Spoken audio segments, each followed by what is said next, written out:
Yo guys, so I do want to add the Thaemine solo on as this video, obviously, but do keep in mind that I was higher level for the Thaemine solo, so if you are doing it exactly at 1610 where you can enter it, it might be a bit of a different experience for you, might be a bit slower. Now, if you feel like it would be useful for me to go back and do it on a lower level 1610, it would take me a little bit, I have to figure out how to get a 1610 at this point. I kind of wish I had filmed it beforehand, but I didn't think about it until after I was actually starting to do my gold earning raids after I got to 1640. So if you do want that, let me know and I'll do that, but go ahead and watch the video then. Okay, so we are going to be doing a solo Thaemine here. So just a reminder, solo Thaemine and Thaemine in general is kind of a step up from some of the other raids that we've done, and there's no one here really to kind of carry and more or less bust us, right? In both the Behemoth and the Echidna, as you saw, it's very, very easy to have someone else bust you, and so much easier. So we're going to go ahead and do the sidereal meter. Unfortunately, this time around, I won't be able to hold it and not use it. So keep that in mind as well. If you are trying to greed it for extra damage, you will need to be a little more specific. So for gate 1, make sure you have your destruction bombs ready. Everything other than that can be whatever you want. So we'll go ahead and just go on through.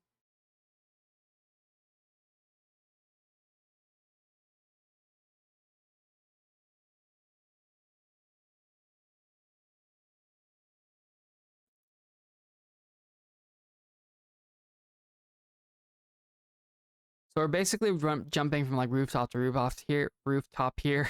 And then also we're going to be killing some ads and stuff over here.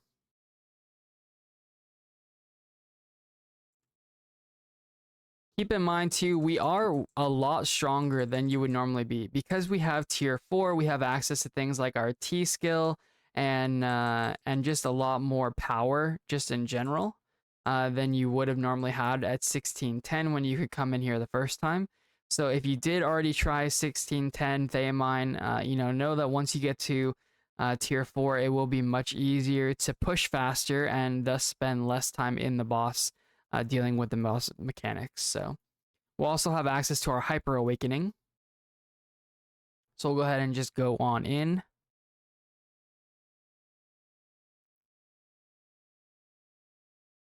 So this boss kind of sucks, but in general, if you stay close to her back, she's not too terrible, except for when she tries to grab you like that.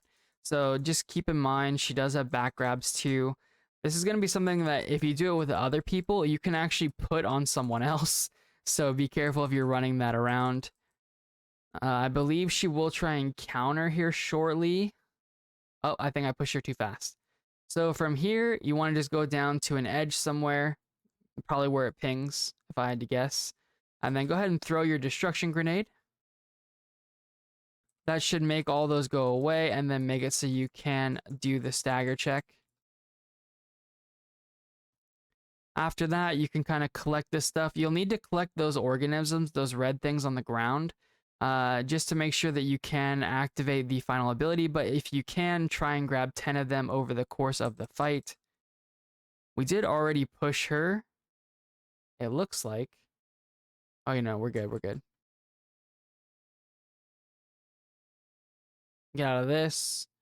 There's a counter, we're not going to get it. It's fine.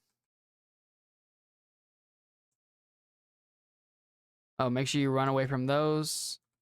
Those can kill you even on hard mode, or especially on hard mode, but even on normal mode, those can kill you if you're not careful. We missed the counter again. Get away from that. Okay, so here we're going to wait till the boss comes down, and then we're going to go ahead and do Balthor. The way that mechanic normally works is... Oh, wait, I didn't change my keys. Okay, so you can do that very late, it looks like. I forgot I have keybinds on the other one that are set differently. So in this case, it is Control C.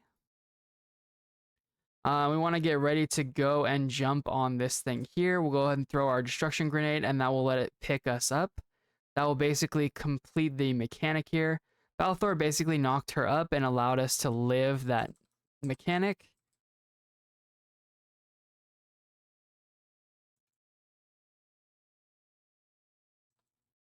Be careful during this phase. She does add a lot of destruction, which will make you take more damage. As you can see, we're kind of getting a lot here. Don't greed it. Just, you know,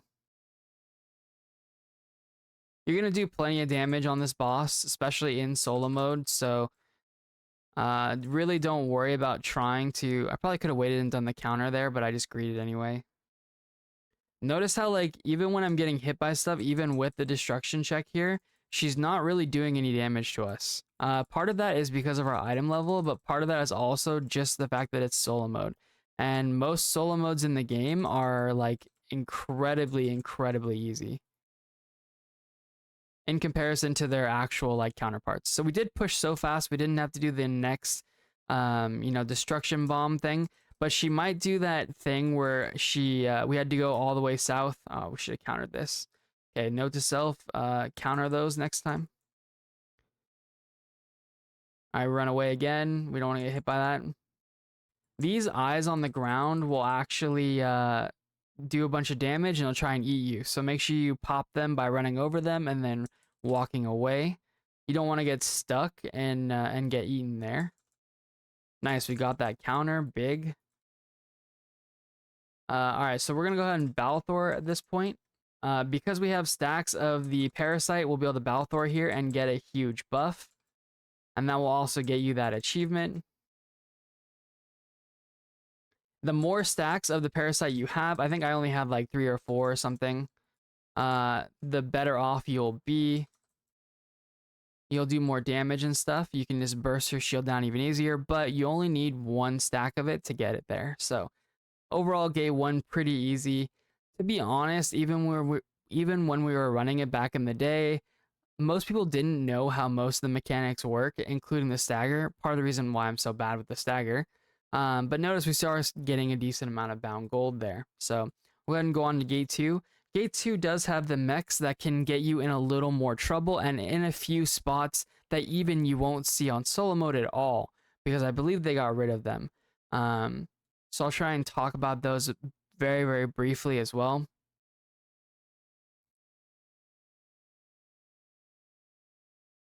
Hopefully this is all making sense. If you guys are doing any of this stuff and you're struggling with it, or you have questions, or you want a another run through or breakdown on a different character or something, you know, feel free to comment down below. I'm always reading those guys' comments and or your guys' comments, and you know, trying to improve the experience overall for everybody. So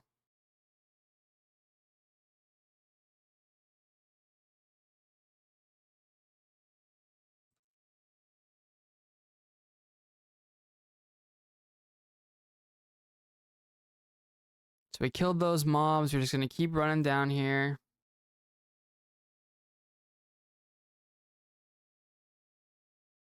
Okay, so for this one, you don't really need any items in particular. You can bring a time stop in case you get scared. I recommend just bringing time stop over atropines anytime that you're even remotely worried about progging a new fight.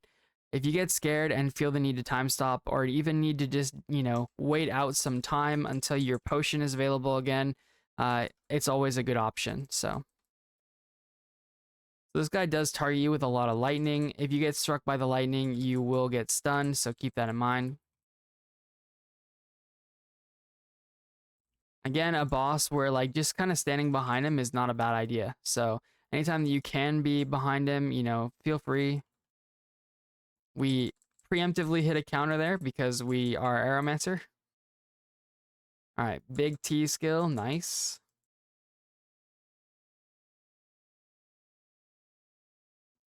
All right, so this is where you can kind of mess up the group if you're not paying attention. So we go ahead and stand here on the ping, and then we need to counter the orbs as they come down to us.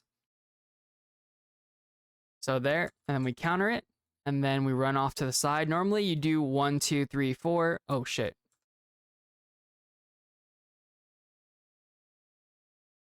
Okay, well, as you saw, if you don't get ready to counter him again, you will wipe. So that is much like how it actually works with other people as well. So like I said, on the left it's 1, 2, 3, 4, and then on the right it's 5, 6, 7, 8 usually. and the last person will actually do the counter for the boss at the very end. He can fake you out though and do a red counter first. Okay, we did get stunned. So make sure if you're doing that counter on the boss that you're waiting for the proper counter. That mechanic right there, so you don't normally see the line in other modes, but you just gotta kind of run and then get ready to dodge when he shows up.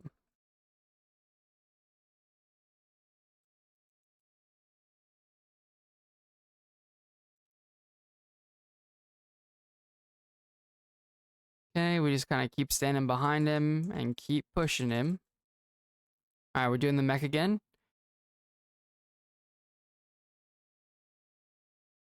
I don't know if I've ever done this on solo mode before, so just kind of bear with me. Hopefully it's making sense to you guys.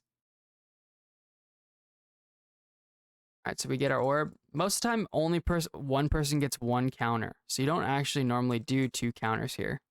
But looks like in solo mode you do. I guess we can greed damage a little bit too. All right, then we run back down here. Don't get knocked off. All right, he will target somebody with lightning here. Get ready to dodge. Looks like he's not doing that. Okay, we don't have to do an extra counter there. So usually there's a bridge part. Yeah, so they don't do it in solo mode, it looks like, where you have to counter some guys on a bridge. So if you are curious about that part, make sure you go check out Memo's guide for the bridge section. Yeah. It's actually not too bad, but a lot of people will die or counter early and kill their teammates, for example. With the reses, it shouldn't be too bad because even if something does happen, usually not the whole group dies. Okay, we can't actually counter. Again, kind of notice how like staying in melee range for the most part has been pretty safe on the back. All right, go to the ping, I'm assuming. All right, so we need to knock in the opposite color. So he's black, and so we're going to hit in this. So an easy way to do it is actually make your character auto attack at the boss. And then after you hit enough, you'll hit the stagger check.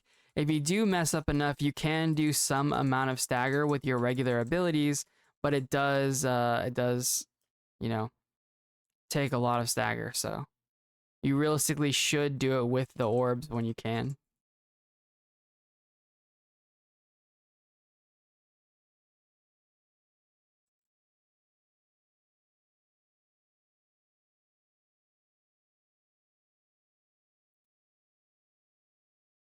All right, once you get towards the end here, you actually want to probably either nuke him down or make sure you save Thaemine. And I wasn't able to nuke him down. Normally you can just hyper awaken him, but I did it too fast. So what we'll do is we'll actually do the mech here, which is good. So there's 3 waves, and we just need to clear them quickly because this is a time event, basically. So hopefully these guys will walk towards us. Nice.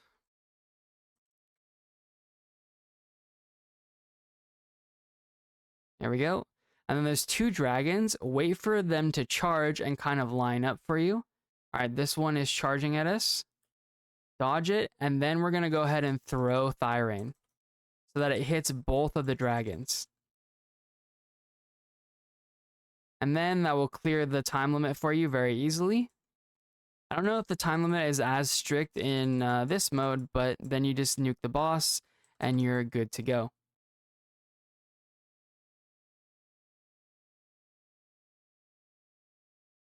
Nice thing about this too is we are getting more solo medals. We also get them for any other raid in tier 4 that is solo modable that you aren't necessarily actually soloing.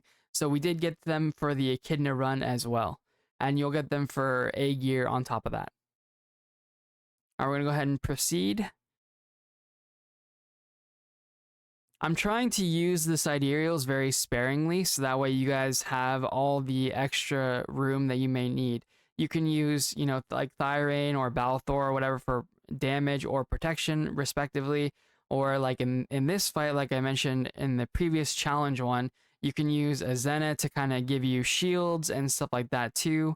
So any of those things are options as well.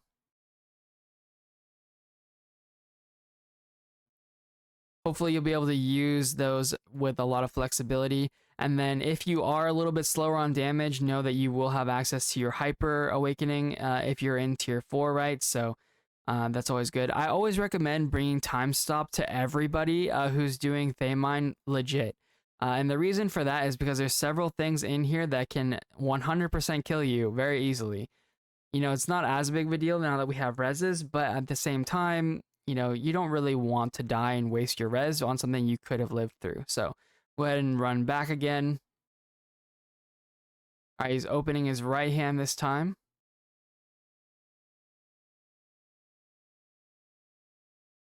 We wait. All right, and then we go through. All right, we are a little bit slower, so we would back up there, and then we're able to attack again.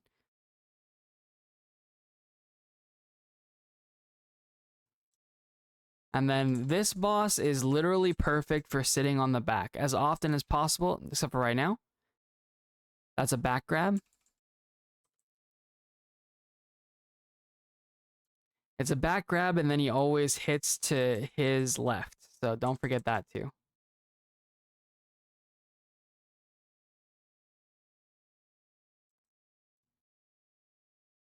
All right, not really pushing him too quickly here, but you stay close, you should be good. My ability backed me up, so I got hit with that critical stack.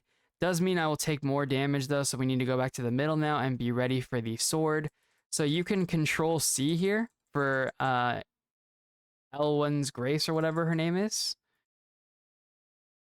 And in fact, I would recommend that most players do that if you are worried about it. It does look like you only get the one pizza pie. So on hard mode, there's a 2 pizza pie mech for that. And that's part of the reason why people will use that sidereal there, is it helps you deal with the double pizza pie. Oh, get over here. All right, back grab again. That's what that black mist is for. All right, make sure we dodge through this so that way we can see the safe spot. Again, in hard mode, someone, well, you want to make sure you dodge through it in every mode, but in hard mode, somebody will actually get the bomb and they'll have to run north by themselves. So make sure you keep that in mind too.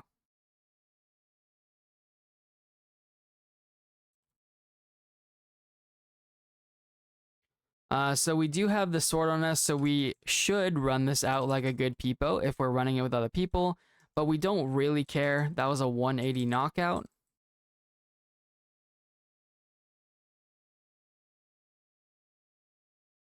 When you're solo, a lot of these things that you would do in, you know, to be nice to your friends and your teammates don't really matter, to be honest. So he's going to charge. We're going to follow him again. Again, stick close to his butt. Stick close. And we're good. And then we do the clash.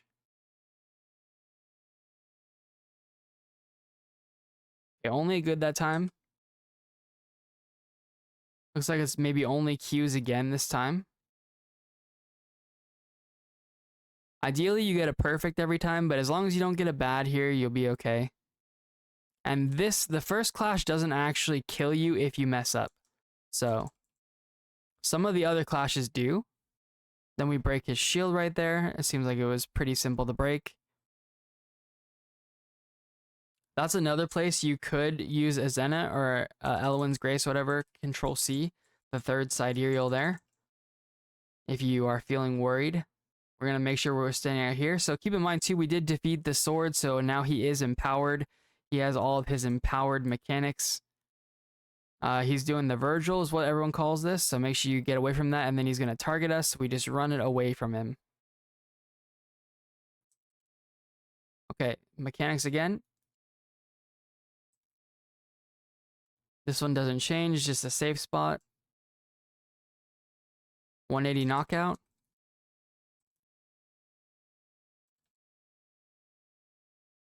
Okay, so what you can do here is you can actually just dodge into the middle and then just use an ability or run in a circle kind of like I did there. What other people will do too is they'll go to either the third or fourth ring. Let's see if we can do it the second one. Yeah, we can.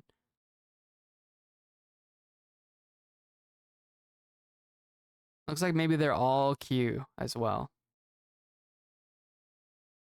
This one is one of the easier ones, as long as you can hit that first one, okay? Okay, so watch out, watch out. That's a kind of pain in the ass mech. So you can time stop those if you get scared.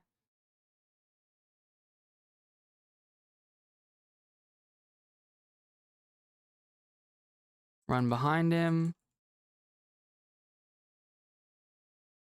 Okay, this mech again. I'm not sure if it will kill you on solo mode or not, but that we did tank it on the challenge mode and it wasn't that big of a deal. So we are sub 90 in basement now.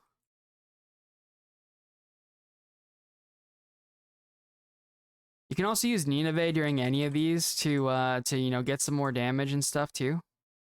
Again, we would normally run this out if we were with other people. He's gonna turn. Did a 270 or whatever.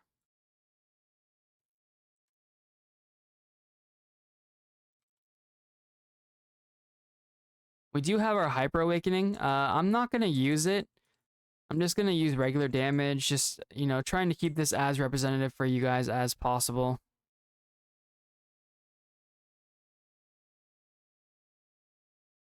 Oop, we messed it up. Make sure you find the safe spot. It's over here. You do kind of see that even in solo mode, they do give you a lot more time. In challenge mode, they give you even more time than that, I think, but...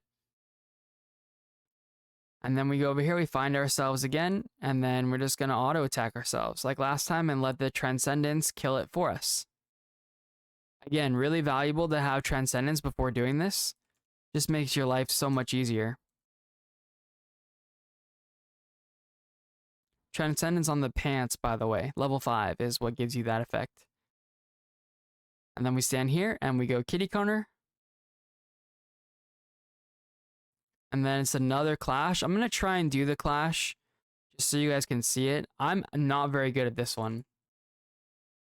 Okay, that is much faster on hard mode, by the way. You can practice these in Trixian, by the way. And in hard mode, they're also not only Q, they're other keys as well. Oh, shit. Yeah, so even that would have killed me, I think, on... if I wasn't a Makoko.